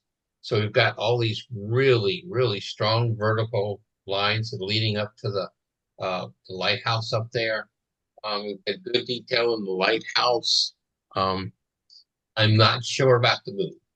Um, and So people are going to you drop the one word drop you're not sure about, and then we lost you. I'm not sure about the moon. I don't know what the judges are going to say about that, if they're going to appreciate it or is it real? You know, then we get into this whole Yeah. discussion of, you know, reality versus, you know, if something was placed in there. Yes, Joe brought up some really good points about that moon, because in the foreground, the rock formation, great leading lines up to the lighthouse, and the lighthouse being so bright keeps my attention there. But like as Joe mentioned about the moon, for myself also too, I just at I'm spending too much time trying to wonder if it's possible or does it help or it doesn't help because I'm concerned about the scale of the moon, because we're using such a wide angle lens, and so I'm just assuming the moon should be smaller in scale, and so not wasting, but I'm being distracted by trying to figure out, if that's real Right. or not.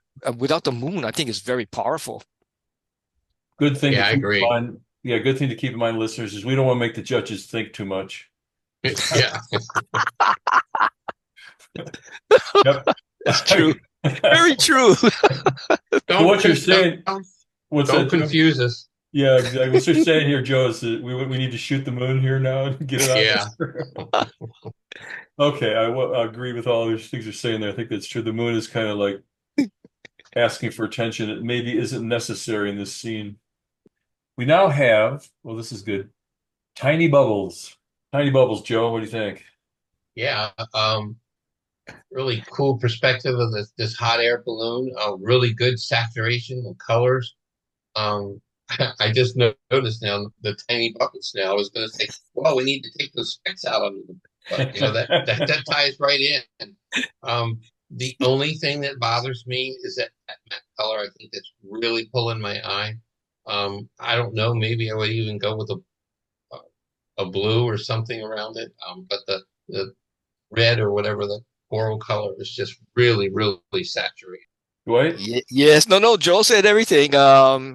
Pretty much. I mean, he said everything that I was observing. Yeah, unfortunately, those little bubbles are a little too tiny. That maybe the story is something else. Title is something else instead of the bubbles. It's I think there's more than just Tiny looking at the bubbles bubble. Hmm. in the line. There you Yeah, go. I think you're right. The bubbles are, I mean, I think it is a Eyeball. great story, but the bubbles are just so small. If the judges have to lean forward to see what you're talking about, you've kind of lost the point of it. So, I mean, then it's the kind of thing too, is if you don't refer to the bubbles in the title, they're going to say, well, what are those things in the sky? So it's just, and I don't know if there's an answer for that. It's just kind of a conundrum. I will agree with, I would think if the mat were more in the blue of the sky, um, you would have, I think it might be better. You have to try it and see. But yeah, and this is, Yeah. I don't know. I don't know if there's an answer. The bubbles are a cool story. You don't want to make them larger. You could, but yeah, it's just right at that point that it's like, okay, Now I see the bubbles coming out of the basket on the too. basket. Yeah, yeah, that's what I mean. If a judge has to search for something that makes the story work, you're going to lose points because we've only got a few seconds to make a decision to move on. And if we make the wrong decision, you're the one that suffers. So, um, great poster, put the name of the balloon rally on it, make a poster and take it to that organization, you'll sell the crap out of it. But Mhm. that's the big difference between, beautiful fine art pieces that the public will love and what judges do to them in competition. I mean that in a bad way, but you veterans know what I'm talking about. Different point of view. But otherwise, it's got a beautiful color harmony. I love the point of view. It's just really a very neat. And again, I would bet the owner of this balloon would absolutely love this point of view. And not even having the whole balloon in it, I think is cool. So Yeah, it's an interesting crop choice. yeah, yeah, good piece of work there. What lies beneath? Dwight, why don't you jump into this one first? Yes. Okay. Good. I mean, timing, choice of lens, the position the photographer was able to capture this image. What's really interesting, what caught my attention first was looking at the reflection. I mean, there's just so much detail within the reflection instead of looking at the actual bird itself. But what's holding me back is unfortunately that heavy log on the left margin, left side, is really pulling my attention away. So. I think there's a lot has to be done, artwork, because there's a lot of things pulling my eyes away from concentrating on the bird and the reflection. The toughest thing about avian photography, when I first started doing it, and everywhere, I think a lot of people just kind of take it for granted, and it's not as easy as it looks. And it's the really key to it is being there the right time of day, Right. getting the behavior that you want, or some form of behavior. This looks to be from the heavy reflection or the hot spot we have on the log really looks to be the wrong time of day. You kind of want that muted sky, and you also want to be able to kind of eliminate as many distractions that you can from this and isolate the bird. And within this particular scene, it's really tough with the grasses that you have on the left, the log, and the reflection of the log in the water. You've just got a lot of things fighting. Sometimes Mother Nature just doesn't give you the right formula. Yeah, that's what I was gonna say. Sometimes you get in a situation, especially if you're on a trip and you're not going to come back here, you're going Well, home yeah. or whatever. That's tough. Do the shot, get the shot for your own thing. But sometimes there's that line of how will this really do in competition and things that you guys have mentioned. There's a lot that just kind of pulls away from the bird. Even of course, for me, it's shooting in the middle of the day. I always go this direction, and you guys can laugh at me. I know you do because I do this all the time. But hey, it works. So you can already get rid of a few of the looks by just, playing with black and white and even bringing it. So now the bird stands out even more. Um, the big reflection I think we got a pretty high contrast piece here that's not helping it. But again, even with that, we still have the weed over here and we still have the high reflection and this little white triangles floating back here. All that stuff is pulling us away from what we want the viewer to look at. So just kind of keep that in mind. Again, shoot, shoot, shoot. Don't not do it. Just know that sometimes just because you're in the right spot at the right time, if the lighting isn't right, it might not be a good competition image. And all these things just kind of help hone your photography skills and just make you a better photographer. And you'll start seeing the difference. And yes, you can say, all those darn judges, what do they know? Well, we don't, but shoot, shoot, shoot, shoot. Yeah, that's how you get better. That's how you start You can't go out and do stuff like this. I'm going to say like every 3 weeks or so and come back with keepers, for competition level. I think this season I shot over 50,000 images of birds, during migration season. Well, if you guys haven't, to go look at some of the birds that Joe's done, are just absolutely breathtaking stuff. So if anybody knows, this guy does. So take a word from him. Again, nice capture, great postcard feel, good print to hang on the wall. But competition wise, all those little things we mentioned, and the point there really is not about belaboring the point or making fun of it. It's not that at all. It's just all these little things that, and I got to share this story because I think this is something that happened to me years ago when I first started working for my dad. The first portrait that I did, he pretty much, I should say, competition image that I did, he pretty much did everything. It was my girlfriend and her mom at the time, so it was fun. It was good to do. But he pretty much did everything except I pushed the button on the camera, and it scored. I got like an 84, I think. So I thought I could do this. So a few months later, I went out and photographed. It was a engagement session of a couple that I knew, and I thought I was doing pretty well. And I came back and we worked through and made a competition print, and he just kind of stood back and we put it in competition, and it came up on the box. And for those of you who are not old enough to know that how we used to do it is actually live photograph with actual human beings sitting around with a turntable on it. Anyways, it came up, they read the title, and the next thing you hear then is somebody reading the score. And if you remember, the score range is 65 to 100. And we're all hoping for that 80, and all I heard was 65. And the interesting thing is at that moment, I swear to God, all the lights in the room turned on, pointed at me, and everybody turned to look at me, which that wasn't true, but that's the feeling. But anyways, after that, we walked up to the judges. My dad knew the guys, and they said, talk to Jeff about this image. And the one judge, I think this is what turned my whole point of view on the judging. he says, I'm not trying to be mean here, and I don't want to take the time to list everything that's not right with this image. And I'm thinking, oh crap, man, I should go back to baseball or some other career. But he said, take this image and put it in a place where you can see it all the time, because everything that you probably shouldn't do in a portrait, you did in one picture.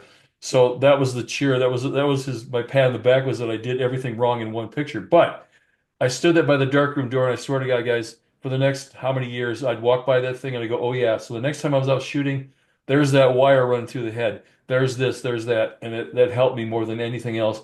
Again, I'm talking about for competition. But man, it was just one of those things that what a shock. But talk about what a learning experience. All right, we're belaboring the point. We'll move on. Well, for you turning into a black and white, I think really is a step forward. That bird picture, Yeah. I think it really helped. Yeah. Okay, this one's called Winter's Wispy Embrace. And I look at these kind of and I go, ooh. Joe, what do you think? Yeah, I wooed too. Really, really nice. Great detail.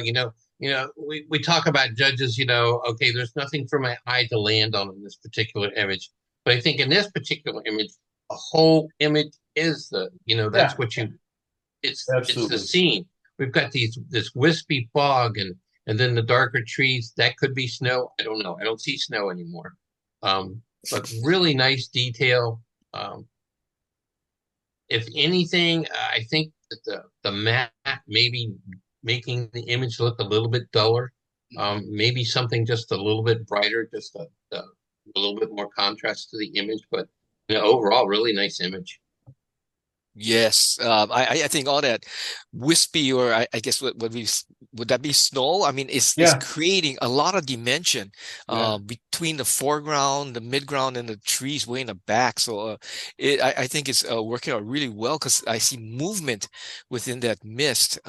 But my concerns, okay, are the edges.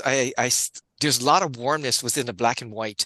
And as I look toward the bottom margin, bottom left, bottom right, and maybe top right, I see a little hint of coolness in the change of the color. I'm not sure if that's natural or not, because in Hawaii, we don't have pine trees and snow. So Not familiar. Yeah, no, I think, and we were talking about that subject matter with this one point or whatever, and this definitely, because of the movement of the snow blowing between the trees, I think that's what creates the movement through the whole scene. So again, I think in this case, the whole image being the focal point is awesome. I'm thinking that this is probably still a color image, and maybe just this is a trick that I do sometimes, just take the tone down so that it's not full color, that it kind of goes towards that black and white. So there's a almost like a brown tone in the top left there, which probably is just the red colors. And then like you see the blue. So that's kind of what I'm guessing, that this is probably not a full black and white or a full sepia. It might be a color image that's been just taken down, so it's not as saturated with color. The matte, that's going to be a tough one, because I mean, you could go darker, you can go lighter, and I can guarantee you a judge will say, maybe the matte's not right. So I don't know what to tell you on that one. I love it. I mean, I think it'll do pretty well. I mean, we obviously can't promise anything, but just even, and I tell you what's kind of cool for me is you look around, you follow this big swoop of the snow blowing, and then there's one tree down the bottom, not the bottom left, but just in, it's a little bit lighter tree. And I mean, this guy is just kind of calm. He's just sitting there letting all this happen. And that to me becomes the focal point of this whole story. It's just like he's viewing. Everybody else is blowing. They get the wind blowing. He's just kind of like he's the boss. He's just letting everybody know what's happening there. So I think there's definitely a good story in this one too. Yeah, I don't know what to tell you about the matte. And just try some different tones. And then my little trick is to just open up the color picker and take your eyedropper into the picture and just start sampling different colors. Get it in the same tonal range, and then maybe move your little circle in the color picker, up and down to get different brightness levels of different densities of it, and then maybe move it right to left to get a little different color. But I think you're probably going to do well. And then look at this also in black and white, just to see it, because I do see this little bit of almost a cyan tone in the shadows, and down here too.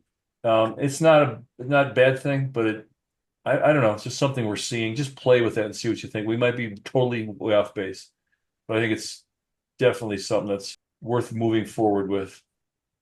So then we just have a couple, three more here, so we're doing all right. This one's called Wisdom. Dwight, I'll let you jump in on this one's kind of up your alley. Oh, what's really nice is the quality of light coming across this portrait work, coming from the left side because it's illuminating all the highlights within the features of the face, and you have some nice detail on the shadow side. And it's good that the wardrobe is on the darker side, so we don't really have to tone it down or create a heavy vignette. I would like to have seen maybe the skin tone brought down a little more, so we can make the highlights of this face come out a little more, and the shadow side, get the shadows into the face so there's more dimension. Because right now it's the lighting is nice and soft, but I think it's it's adding on a little more weight around the face, especially on the shadow side where I think it can be a little darker, especially like the top of the forehead where you're in that area. I mean, tone it down because that hair light might be a little too bright, but it is very close because you have nice detail within the eyes and the mustache. I think you got really great things happening just within the frontal part of the face. Nicely done. Little concerned about is that, it looks like we've got pretty heavy vignette on the corners. Just watch those, especially in back of his head, and especially this lower left-hand corner really looks like it's been Mostly vignette. this area and this area. Yeah. Yeah. Yeah, that's what I kind of see too. I think there's just an awful lot of gorgeous portrait work done here. This corner pulled my attention a lot. I would probably lighten this up and maybe add a little bit more density, darkness to this, so they're kind of more even, so it doesn't ask for so much attention. Yeah. And what Dwight mentioned, I think, yeah, if this side of the face was just a little bit deeper, top of the head, the mask of the face would just absolutely jump out at you and be so three-dimensional. But hey, what do we know? Yeah, this is outstanding. And one other thing, and I'm real critical on mats and stuff. What do you think about the white keystroke? Would you guys tone that down a little bit, or is that all right? Yeah, Yes. it looks, really white. I would probably go to the gray, pick that gray up out of his skin, especially on the right-hand side a little bit. Just take it so it's not just, yeah. That's why I see so many times the mat is such an important part for the competition, but that's really all it's for. Obviously, it's got to coordinate with the scene, but that's where we get sometimes too much of the scene in the thing. So just very subtle, very toned down. So it's still there, but just not as obvious, but minor things. But this is absolutely an outstanding portrait. I love the fact that he's looking over the top of his glasses. What a character, huh? That is so cool right there. Yellow bike. Wow. I really like this is one of those scenes that most people would just walk by and photograph. But really, what a great reportage type image. Really great tones and everything. The matting's been handled nice. It's just a great scene that you captured here with a lot of really nice light quality. Looking around the image, the only thing that kind of distracts me a little bit is that highlight that we have on the fender of the bike, kind of in the center of the image. Yeah. Oh, just this guy right here. Yeah, right in there. I mean, that's probably the only thing. Yeah, just that little bit right there is just a little Yeah. bit. Yeah. Really nice light quality. Really, it almost has a painted, painterly look to it. I don't know if it has been painted, but really nice image. Mhm. Mhm. The technique applied, I think, is working well to get the story across. Because my attention still goes back to the brightest part of the orange yellow bike, and I think it's done very well. It's nice. I think even the camera angle being at that level keeps my attention to look at the bike and taking the rest of the story in the surrounding area. Yeah, I think there's some good movement to the scene, nice little story. And that glow that's put on it, that's just it makes it dreamy, doesn't it? Yin Yang of the desert. And I'll say, wow. Again, you mentioned the last image there, Joe, about kind of being a painterly piece. Doesn't this feel like a very soft watercolor? Look at the colors, very all range, yeah. very muted colors, but great detail. With great detail over here in the greens and then all these leading lines leading up to that butte. great exposure time of day. I think this is one of those things, if you photographed it earlier or later, you wouldn't have all those nice colors. I think the only thing that's fighting you, and it's just my personal opinion, I'm not a fan of this gray matte because I think it's fighting you. I realize that you picked the gray out of the mountains there, but I think you need to go in and let's play with some different, or even just taking the gray down, maybe darker a little. So maybe just more of a neutral gray like down here in the. Yeah, right in there. But really pretty. Yeah, this is a great capture. Mhm. Dwight, what do you think? No, Joe kind of hit on the nose with that matte presentation because I'm looking at it and it caused me to see a little flatness, but that's not the problem. I thought the title really helped me understand it because they said the yin yang of the desert or something Yeah. like that, and Yeah. I'm looking like desert on the left and I see greenery on the right, and okay, I see the story, and I think the title kind of helped me really understand what the maker was trying to get across. Yeah, absolutely. We've talked about that many times, the titling, but you can just see a perfect example of what, because I can see that if we were to title it something about the time of day or this stone rock formation, we're going to look at this and say, well, all that grass is pulling my eye away, but you've taken that part of the story and given us the title with all the whole concept of the whole image, and I think that's what makes it wonderful. And I just see lots of great movement, good colors, soft. These rocks are just beautiful tonal range. Yeah, I don't know what else I would say. It's just, and the matte, I'm not sure which way to go. I think this is kind of a neutral. It goes with the greens, it goes with the sky. I'm trying to picture it with a little lighter. I think then if you go lighter, it's going to maybe work more with the sky, but it'll stand out too much against the grass. Yeah, make or play with it. You probably already have just because of those issues, but I don't object to the. You guys think maybe it looks like there might be a little bit of a color in the matte, maybe make it a little bit more neutral, you're saying? Yeah. Yeah. Try that, yeah. Nice capture though. Must have a tall step ladder. That's pretty good to get up that high. Oh, sorry.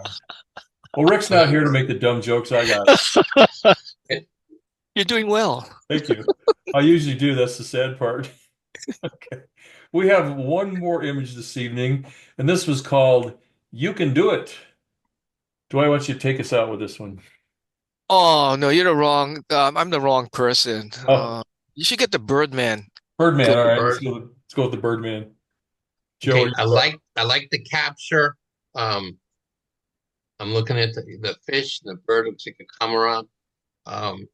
You've got good detail, good focus. The biggest thing, with bird photography also is being prepared for action. So you have to be prepared for a fast shutter speed. You've done that. So I really like that. Everything is going on with the bird. This is one of those ones I would probably definitely flip the image so that we've got more leading line in front. we are kind Reads of a lot. Yeah. Reads a lot better this way. Now you've got, plenty of room, negative space in the beginning. The other thing, got to do something with that matte color because it really doesn't go. I don't know where. Maybe you got it out of the fish and it's kind of a browny, greeny thing. You need to keep it, with that blue or something like that. Mm-hmm. Yeah, that's true. Again, so many times we go into the image and pull a color, and yes, it's color coordinated, but it doesn't look good. Mm-hmm. it doesn't work. So I was okay, black and white. That always answers the problem. So you can make the water a little brighter and make it a little deeper so the bird sends us. There's some options there. But yeah, I think the excuse me. You kind of prefer, though, go back here. You kind of prefer this position as definitely. opposed to, It's just the way, I see things when I'm out photographing. And like I said, this is a game. And, it's not a rule, but, your job to succeed in competition is to take all the tools that you have that you've got in your crown box and work with the image. And in this case, it's just a simple flip, and I think it makes it much stronger. Mm-hmm. Now, the purist would say, okay, that's not the way I photographed it. Okay, that's your call. I'm pretty much aimed to try just about anything in my avian photography, beyond, without changing the entire image of it. I don't think you have to do it the same. right. Simple flip. Right. I mean, because flopping the image this way it's like you said, it's an unwritten rule, but in portrait work, sometimes you see a portrait would score higher if it as if the model or the subject was looking to the left. It somehow the psychology in it, like I said, there's no written rule on it, but then the judges or else it feels more comfortable looking at the image like in this direction. So it made it more Yeah. powerful. Put it in a PowerPoint, one of that third over there, Exactly. the right-hand third. Yeah, that's where I was going with this. Given the PowerPoint, whether it's this PowerPoint or this or here, that's always a good thing. And again, a lot of it comes down to, yeah, there's certain, I hate to use the word rules, guidelines. It's a little more personal because it's all based on what we know and what we like. But there's some certain things that judges will see that you want to call it playing the game, okay. But if you're looking for higher scores and some awards and degrees, then you kind of have to go that way. Then come back and flip it the way you like it and hang it on your wall that way. Nothing wrong with doing that. Exactly. Yeah. Yeah. It's So it's always good to run your stuff by other people too, because you don't you may be too close to it. In my case, I got my wife over my shoulder, who is one of my biggest fans and biggest critic at the same time. yep. Well, in all the years that Avalos and I've been hanging out together, I can do this image and I can just be so proud of it. And I've hit every little thing and I'll send it to him and he'll send me back a punch list of about 15 or 18 things. What about this? What about this? But I tell you, it keeps you humble, keeps you honest, and you end up Yeah. scoring better because you get more eyes on it. So by all means, that's why we're doing the show, is to help you guys with that sort of thing. So Would it be an advantage to show your images to a person who's colorblind and they're just seeing black and white, or which version of the shades do you like best? Stop sharing. So that was our last image. So let's come back here. So how are you? How's everybody doing? We still have a good crowd. That's very cool. A lot of good patient followers. Do we have any questions for our esteemed panel? Oh no, wait, it's just Joe and Dwight.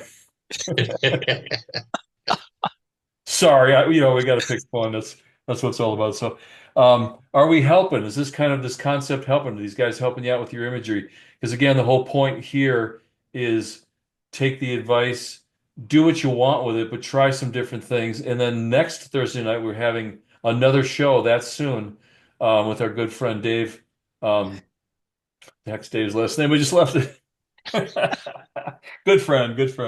Me and my memory. And so you have a chance to resubmit some of these images if you want to have them tweak them a little bit more, and maybe some of the things we mentioned. And I always find when somebody gives me some advice on an image, as I go in to play with it, I start seeing other things that can help and enhance and help you out. So we're inviting you to join in again next week. We have another judge that was going to give us his long years of experience. Rick will be back as well. And then hopefully we'll make you, as I like to say, do more better at the Colorado competition the end of October. And I hope all of you are planning on that, because that's going to be a fun day on October 20th. Michael, you're in the audience. Why don't you come on and tell us about that real quick? Our state president, Michael Rhino, is here in the room. Hey, Michael. Tell us about that fun day in October we're going to have. Thank you, once again, Jeff, Dwight, and Joe, for the great commentary tonight. And that I put in the chat that, just based on a couple images that I had in there tonight, I will be making a few edits, and those are potential candidates for me to enter into our state competition that we have, as Jeff mentioned, on October 20th. So that's the lead in that everybody who, some of the feedback that we get from these, take those and make those adjustments to your images, and hopefully we will see many of you entering into our state image competition. The information is out there on the Professional Photographers of Colorado website, but take a look at it. If you have any questions, feel free to reach out to me, or I'm sure Jeff will field questions, or any of the others on our committee in that. But it really is a really good time. Last year we were at the same venue over in Centennial, Colorado. A really fun time with we all do a big potluck where the food was as amazing as the images. That was almost the best part. Right. So there's green chili, there's ribs, there's you name it. You won't go back hungry in that from this for sure. But it's a full day, and the point that I would make on this too is that as we learn from this program here tonight, and anytime that we enter into image competitions, it really is a valuable opportunity to further our skills and learn from a panel of judges. We have 5 great judges that'll be there for our state image competition, and just hearing the dialogue back and forth, it really is a great opportunity to learn. The other part of it too is if you join, many of you are already members of Professional Photographers of Colorado, but if you're a member, those entries that go into the competition, and then those that come in and place in the various categories, there's also some real nice awards, which means that you also want to attend the award ceremony and holiday party that we have. I don't have the date in front of me, but it's the second Saturday in December. So Yeah. A lot of fun things coming up, but anyways, I probably said too much there on that, but thanks for the opportunity. Well, thank you, everybody. I think this has been a great show.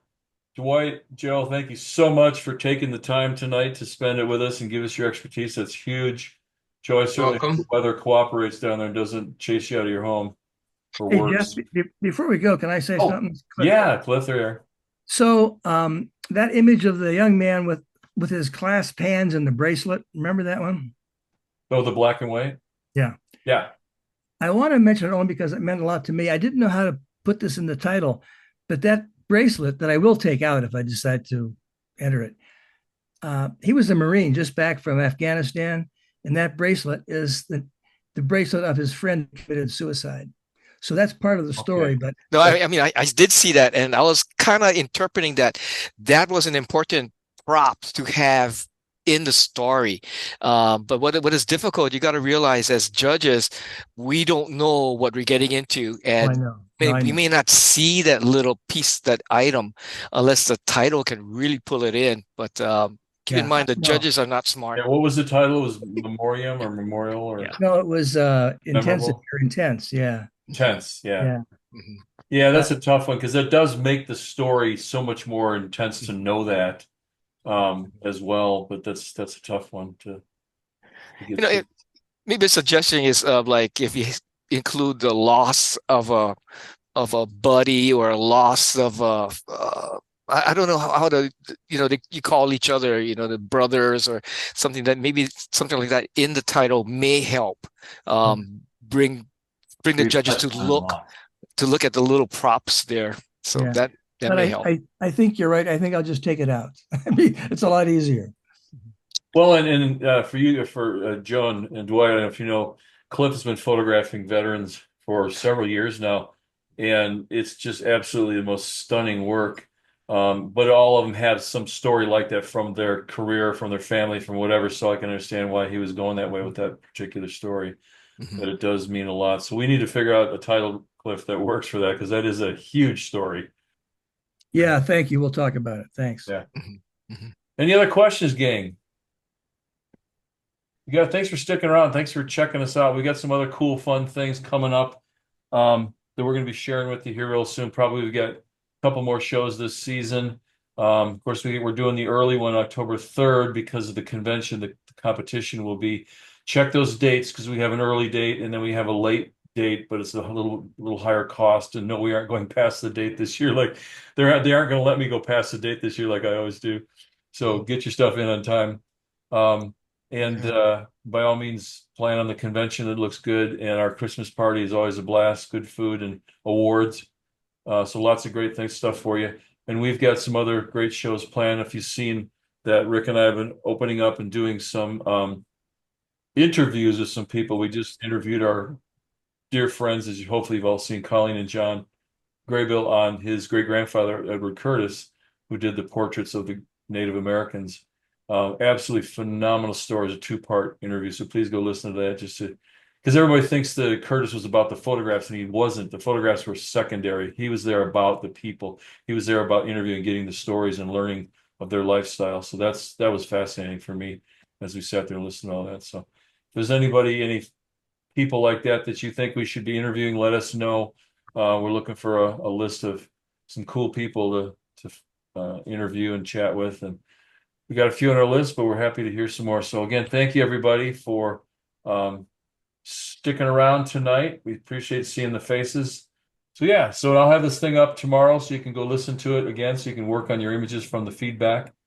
Again, Dwight, Joe, thank you so much for being a part of this tonight. I hope You're Joe, welcome. I hope you don't blow away down there. I hope it's all cool. Yeah, we're still here. That's good. Glad to hear it. Cliff, again, man, buddy, thank you for being here and helping me out. This has been good stuff. And that's all for me, gang. Yeah.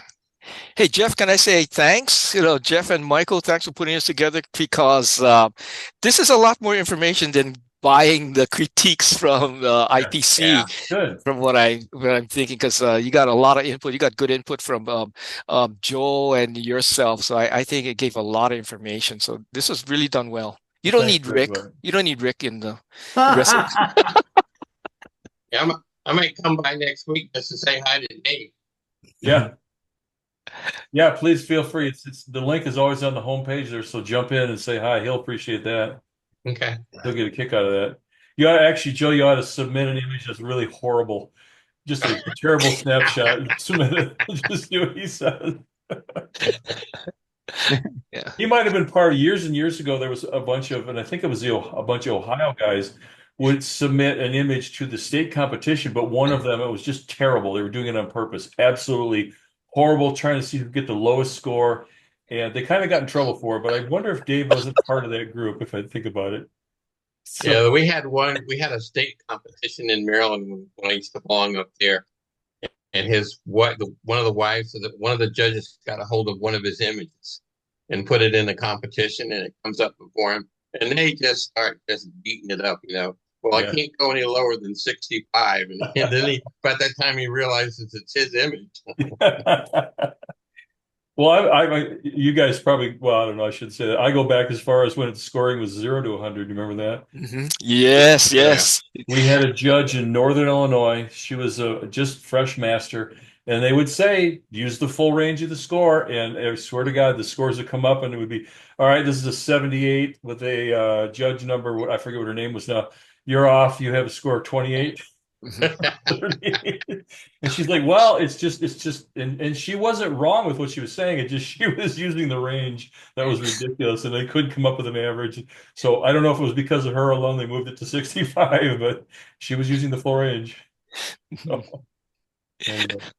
Yeah, I've been on panels that's similar as that, and it was like the image is already beaten to death. I mean, don't kill it anymore. So it's they had to make some changes about going up minimum is 65, because there were some judges that were plugging in 30s, and it's like, wow, you're really hurting the image. It wasn't encouraging. It was very discouraging. So Joe, back in I'm going to go back to the 70s and 80s, there was a photographer from Sarasota, and he did some programs, and he came up to do in Illinois. He was a good black and white portrait guy. I can see his face. I just can't say his name, but he's from Sarasota. Anyway, so he was judging for the Northern Illinois group, and it was long day judging. We get to the very last, everybody was tired, and we're sitting in terrible, folding chairs. And the last print comes up, and he gave it like a 65, and he got up. He's like, you know what? This is ridiculous. That people would enter crap like this, although he used the S word, enter shit like this, and how dare you, and just waste our time. And he got up and he grabs the print, and he breaks it over his knee, and he slams it on the floor, and the whole place is like. And then he starts laughing. Of course, that was his setup. But man, talk about remembering what the image was to put it in your mind. Like, I can't do something like that because I just can't think of his name. But I mean, it was a good act, man. He deserved an Academy for that performance. It was, wow, he's lost it for sure. Thank you for watching the Image Critique Show with Jeff Johnson and Rick Avalos. Learn more by checking them out at theimagecritiqueshow.com.